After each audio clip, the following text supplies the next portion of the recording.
পুরোনো দিনের সেলাইয়ের খাতা হাতের কাছে পেলাম, তাই আপনাদের সঙ্গে শেয়ার করলাম। একটু ধুলোবালি পড়ে গেছে, কলেজের নাম, রোল নাম্বার, কোর্স সবই লেখা আছে।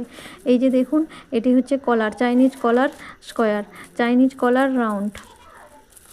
এরপরে আছে ডাউন কলার 2 পিস। ডাউন কলার আমাদেরকে 2 পিস করতে হয়েছিল, যেহেতু এটা লাস্ট সেমিস্টারের খাতা ছিল, সেই জন্য শার্ট আর ট্রাউজারের উপরে খাতাটা ছিল। তো প্রত্যেকটা সেমিস্টারে আমাদেরকে এইভাবে কিন্তু খাতা তৈরি করতে হতো। স্ট্যান্ড কলার। এরপরে এখানে ট্রাউজার ছিল, খাতাটা উঁচু হয়ে গেছিলো বলে অনেক দিন আগেই আমি বের করে দিয়েছিলাম। আর এটি হচ্ছে শার্ট। আর সব শেষে আছে ট্রাউজারের জিপার কী করে লাগাতে হয় সেটা শিখিয়েছিল।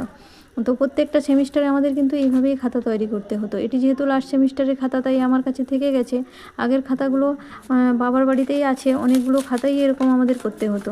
এই যে ম্যাম সাইন করেছিল 12/1/2015, মানে এটা আমার 2015 সালের খাতা। তো কয়েকটা খাতা আমি এইভাবে যত্ন করেই রেখে দিয়েছি। আর দেখুন, আমাদের সেলাইগুলোকে এত নিখুঁত করতে হতো, একটু যদি আঁকাবাঁকা হয়ে যেত তাহলে কিন্তু খাতা পুরো রিজেক্ট করে দিত, আবার নতুন করে তৈরি করতে হতো। আর জুকি মেশিনে কাজটা শিখেছিলাম, আর জুকি মেশিনেও আমাদেরকে এই কাজগুলোকে করতে হতো।